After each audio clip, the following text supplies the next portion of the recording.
แต่เจ้านี่กูมาเจ้าเปิ้นได้สตางค์จากคนเท่าไปจัดหนักแล้วนะไอ้ทบ้านเหยแล้วเมื่อตอนนี้เฮาจะได้ก็เปิดพ่องว่ะ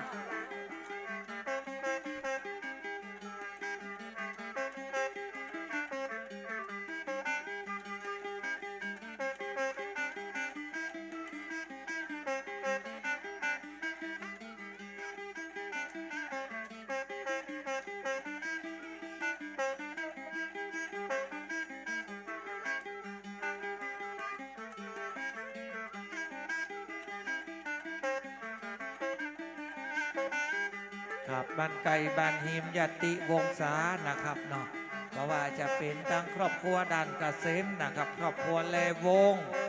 และครอบครัวลักคือครอบครัวปวนแก้วหานของแม่เอ้ยนะครับคือกินดาตานหาผู้ที่ล่วงลับดับจาก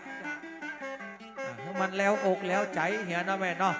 เอามากินบาตานนี่ก็มันยังอิกคลิกอยู่ในใจขนาดน้อยหนึ่งนะครับมันถึงบ่ม่วนใจ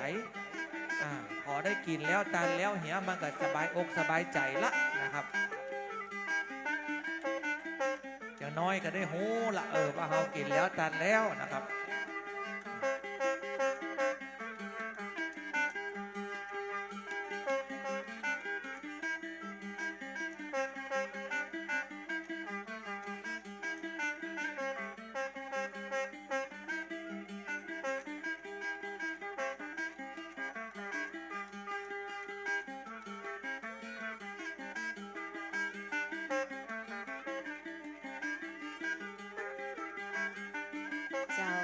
วันนี้ลูกหลานตันเต้า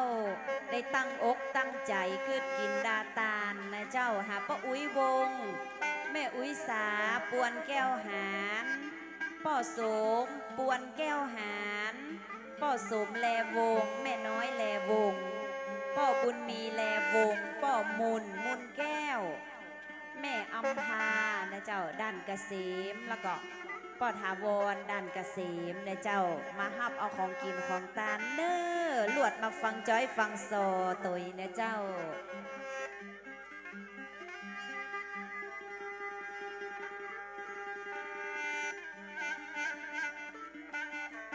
เซยเติบปบ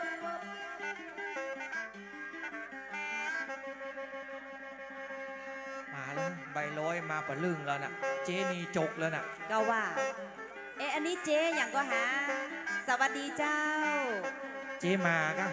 เจ๊มาอย่างร้อนทำใบแดงจะใส่ลูกคอแต่วันนี้วันดีวันงามตระกูลปวนแก้วหานจะกินตานครั้งใหญ่ไปหาผู้ล่วงลับดับหายถึงป้าอุ้ยวงส่งแม่อุ้ยซาขอบพระคุณเจ้าอันนี้แม่เลี้ยงอย่างเจ้าฮะแม่บุญเรืองฮื้อจังปีตัวนอขอบคุณเจ้าขอบพระคุณเจ้าเนื้อเจ้า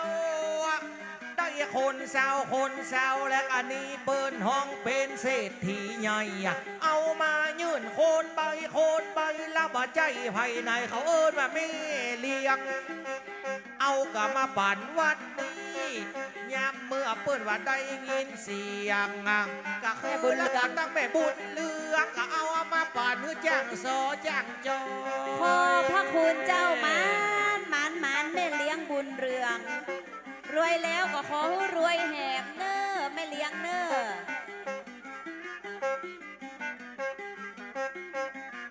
แล้วก็จวนพี่น้องตั้งหลาย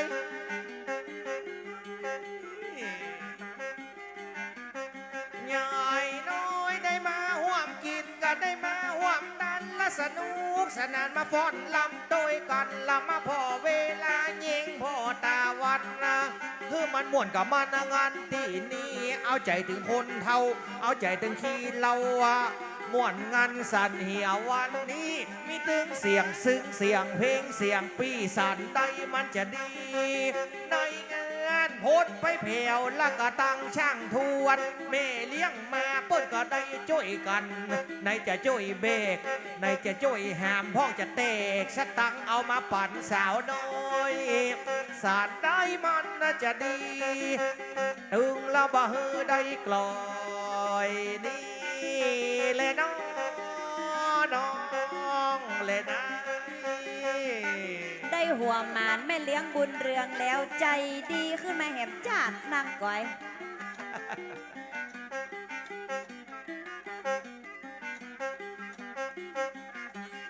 คนงามออกมาในยังตินตั้งซ้ายทวันปีไอ้มันเลยได้หัวมานไม่เลี้ยงบุญเลืองเอามามอบมาปานเหมสักกรรมจะเป็นของแม่เอ้ยสารได้มันน่าจะดีผ่องพันกะสาวจีสู่ไว้อังก้อยเอ้ยนี่เลยน้องน้องเลยน้อง ก็ยังไปตานหูจักเปิดมาได้เวยว่องอ่ะเนาะฮะ หูจักโมดอ่ะผลแล้วกับปุ้นนงเงินใหม่อ่ะเขาก็ขอไม่เอ้ยนี่แหละเหรอ นายสุตินังวัตเมตานังสุขสามประการพระนิพพานเป็นยอดนำดวงวิญญาณผู้ที่ตายไปโจทย์สุขติภูมิชุมนุมบนสวรรค์ จันฟ้ามหานีละปาน จีไปต้องปูนไงอย่าไปจีมาตรงนี้ตาจะบอด โจกแล้วโจกแล้วโจกแล้วโจกแล้ว พี่อายยามเมื่อกันมีการมีงาน ลูกหลานมาพร้อมตาพร้อมหน้า จะตานหาอุ้ยวงอุ้ยสานามสกุลกะนอนายปวนแก้วหานลูกหลานตันเต้า เจ้าภาพเก้าก็ยังมีน้ำใจ เอามาฮือจังซออีนายตั้งนี้ต่อไปได้มั่งมูลตุนต่ออันนี้จ้างปี ขึ้นมาเลย จ้างปี เอาก็เจ๊ขึ้นมาเลย ขึ้นไปเลย ขึ้นมาเลย ขึ้นไปเลยเจ้า นี่อ่ะ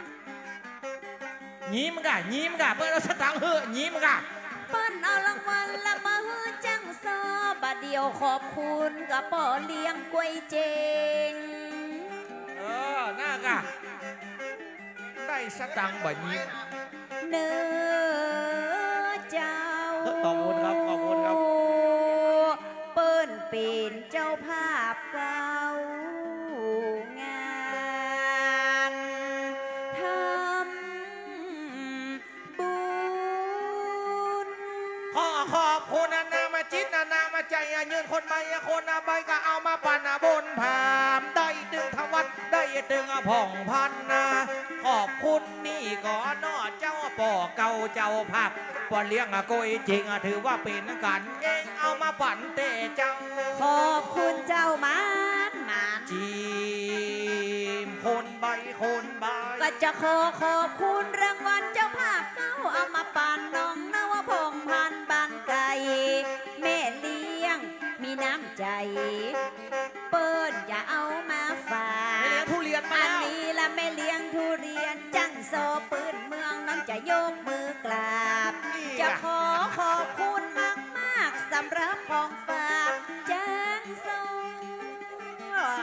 แก้วอีแม่ไม่ไหนมาคนแก้วกัน บัดเดียวมานั่งปั้นซ้ำส่งแก้วคือมาแล้วขอบคุณแต่บออันนี้เอาเฮอจังซอน้องขอบคุณเจ้า อันนี้กับป้าเลี้ยงอะอย่างละ ช่างทวนช่างทวน จังซอแล้วเราเจ้าอย่างก้อยไม่อยากเพลงโทรศัพท์อะ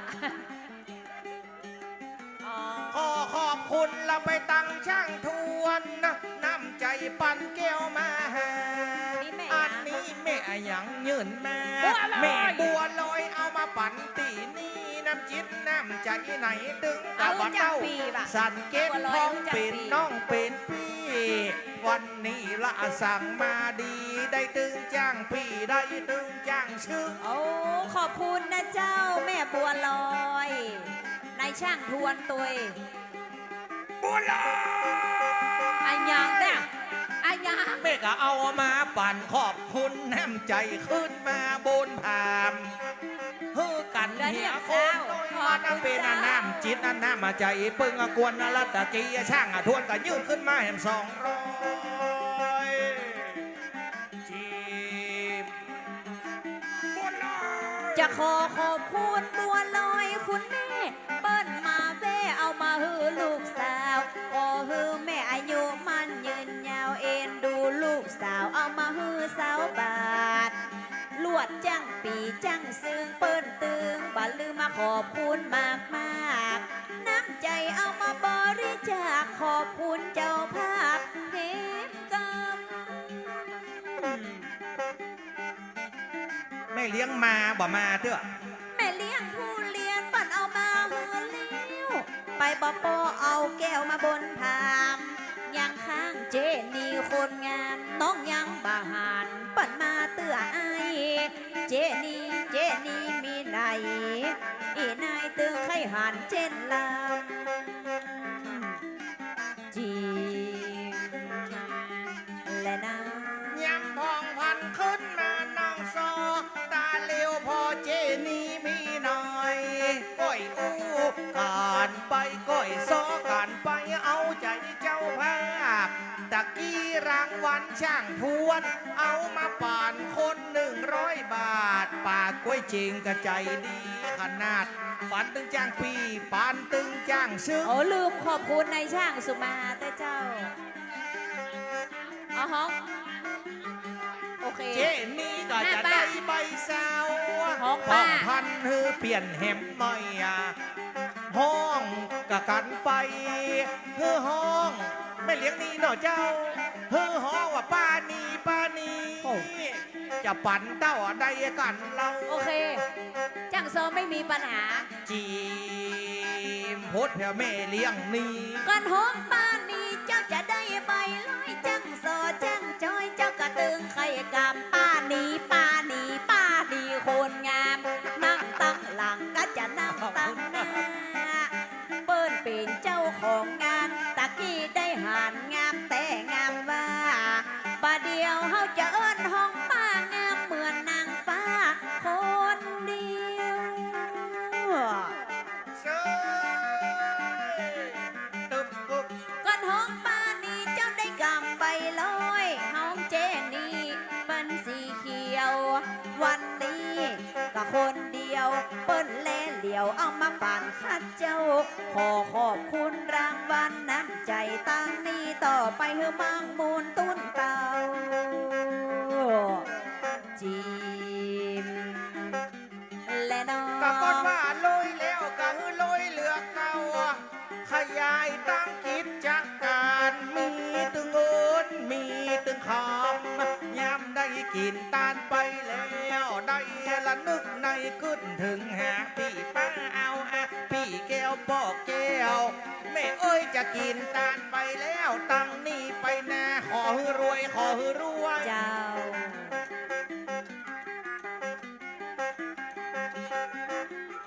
เปิดว่าบุญมันจะต่อด้วยบุญมั่งมุนเหลือเฮาถูกหวย ครอบครัวปวนแก้วหันก็จะรวยจะเลื่นต่อไปตั้งหน้า ขอบคุณน้ำจิตน้ำใจถึงบอกว่าป้อใครถึงบอกว่าแม่กา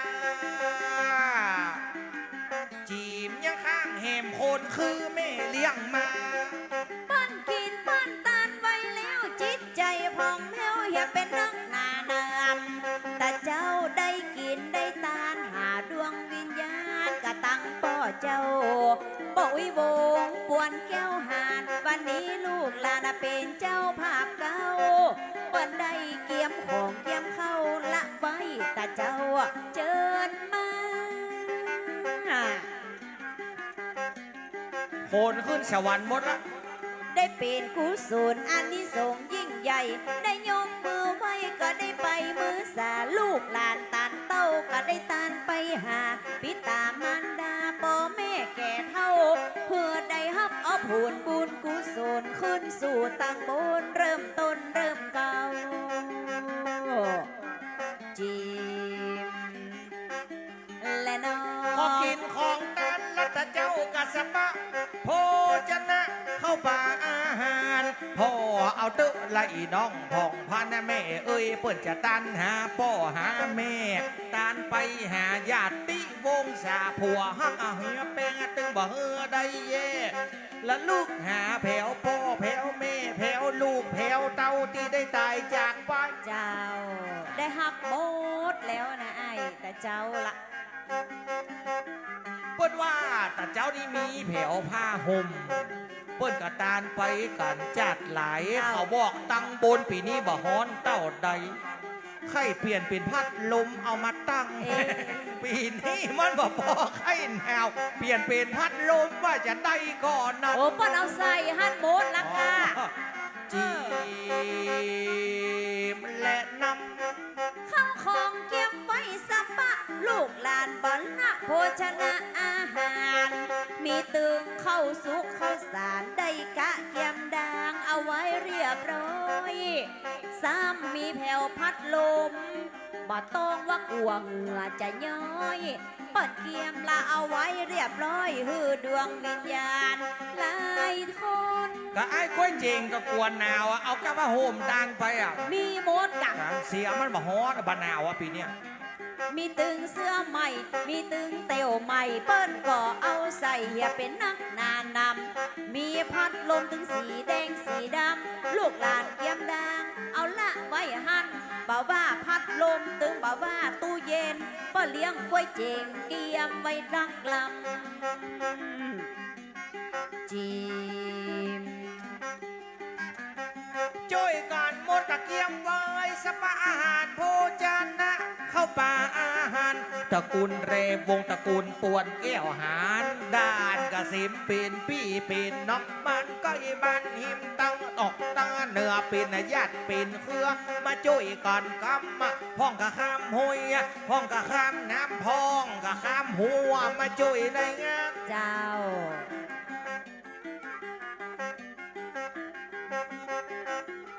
ได้ช่างทวนนี่ก็ช่วยเสิร์ฟตัดเจ้าก็เข้าป่าอาหารดูแลรับตอนพ่องพันคนงามมาบ่ว่ากำปาละบ่ว่ากับเขาอะ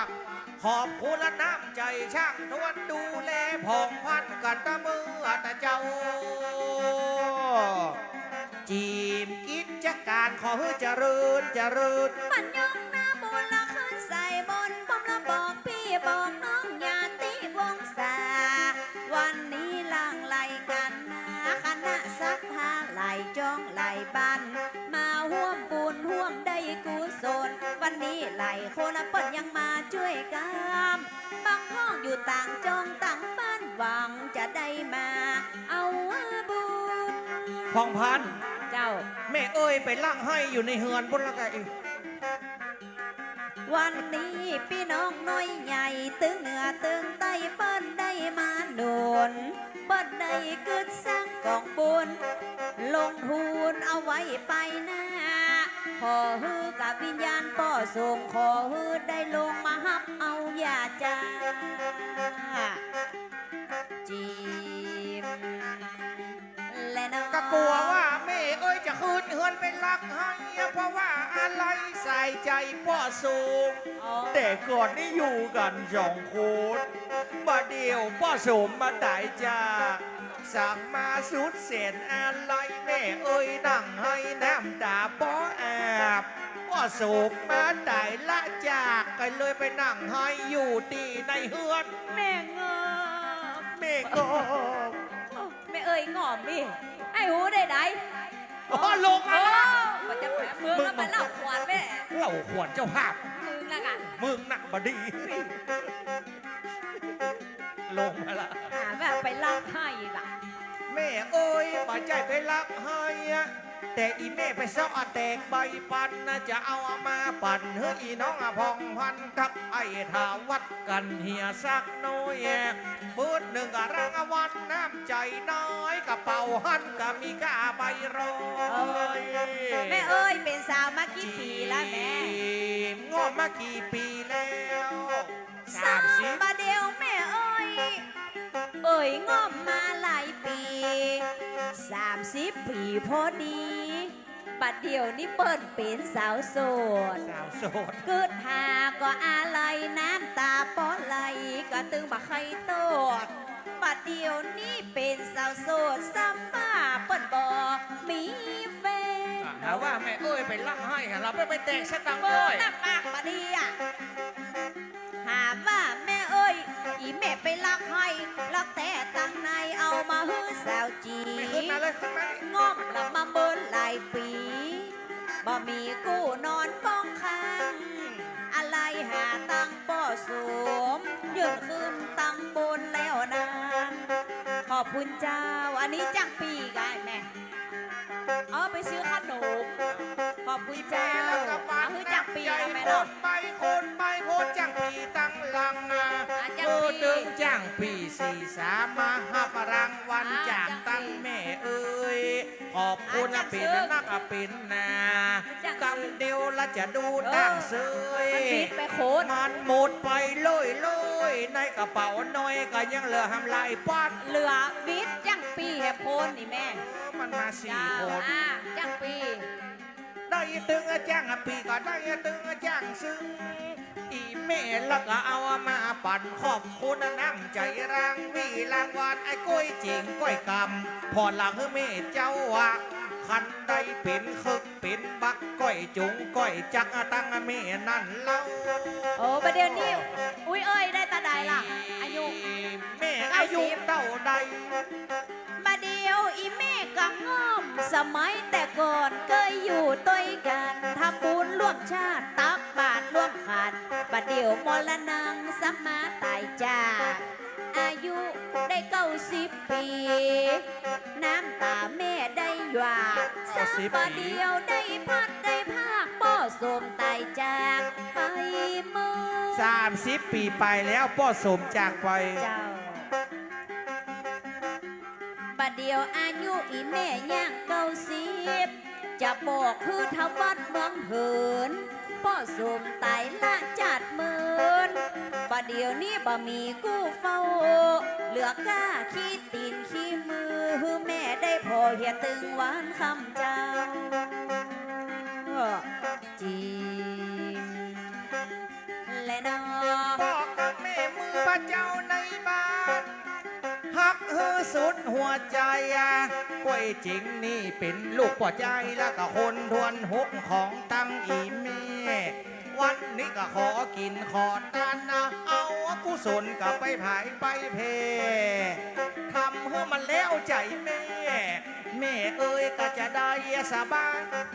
แม่งอม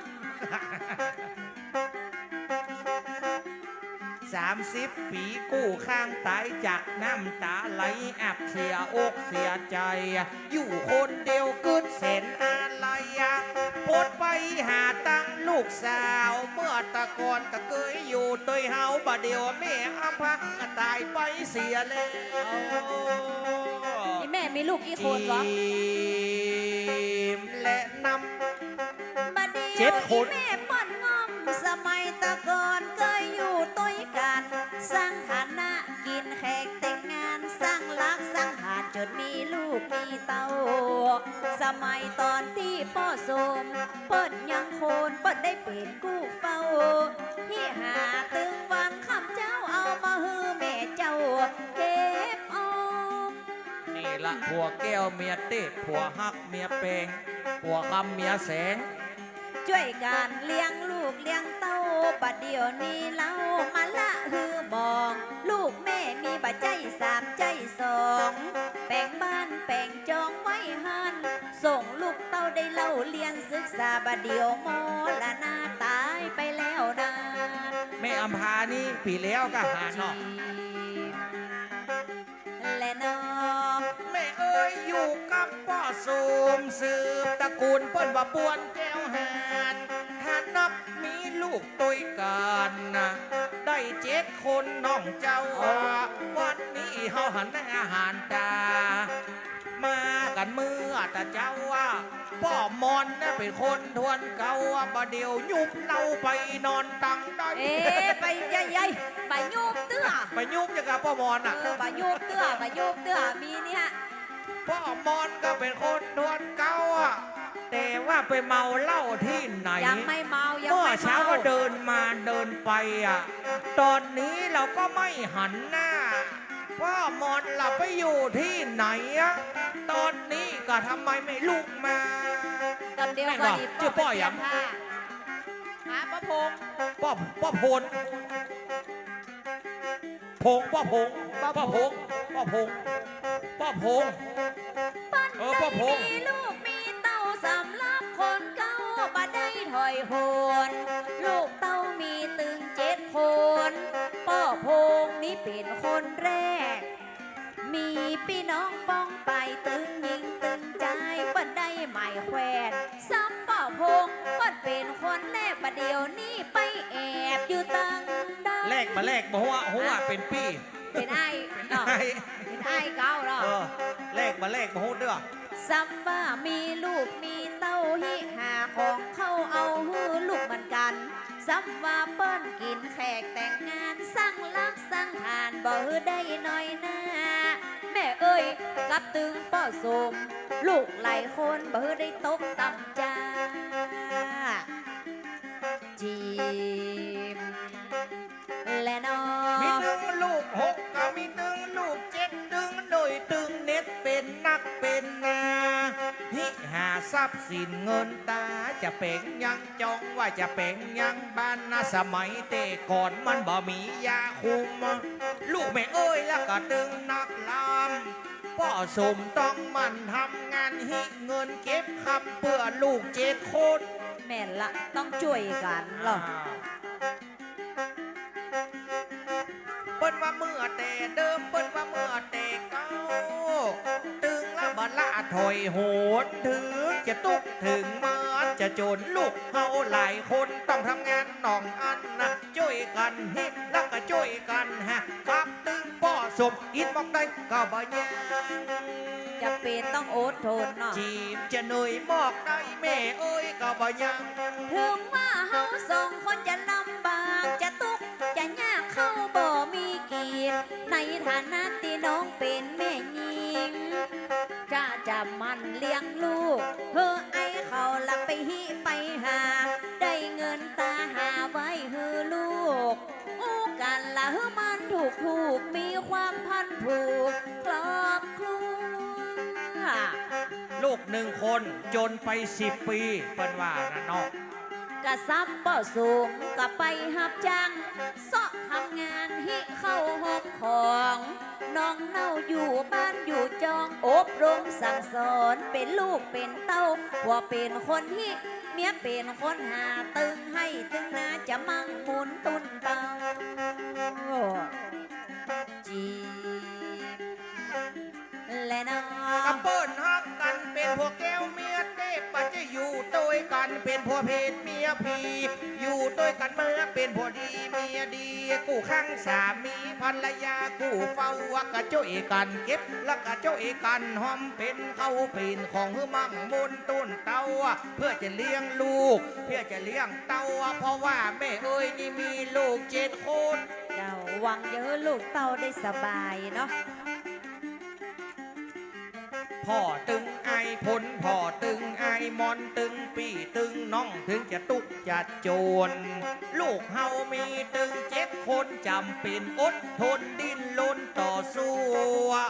ตึงบอกว่าพ่อโสมและจะอิดบอกได้ตึงบ่ฮือไผ่หูจีบและนับ ป้อนได้ฮิหาเงินคำกำแก้วเอามาแล้วม่วนอกม่วนใจสามีลูกยิงลูกใจแวดตั้งหลังแวดตึงตั้งหน้าบางเตื้อบ่ได้จะกิน ลูกแม่ยิงกว่ามันจะน้อยหน้าอีป้อไปฮิไปหาเป็นปูเป็นปลาเอามาบ้างเตื้อยแม่ไม่ได้กินสักกามเมื่อลูกกินเหีย สมัยตะก่อนตุ๊กเข้าดินเข้าหญ้าเป็ดหลังเป็ดหน้าเข้าโป๊ะบ่ได้กิน แม่น เอ็นดูถึงลูกใจลูกยิงเบิดก็เป็นห้อง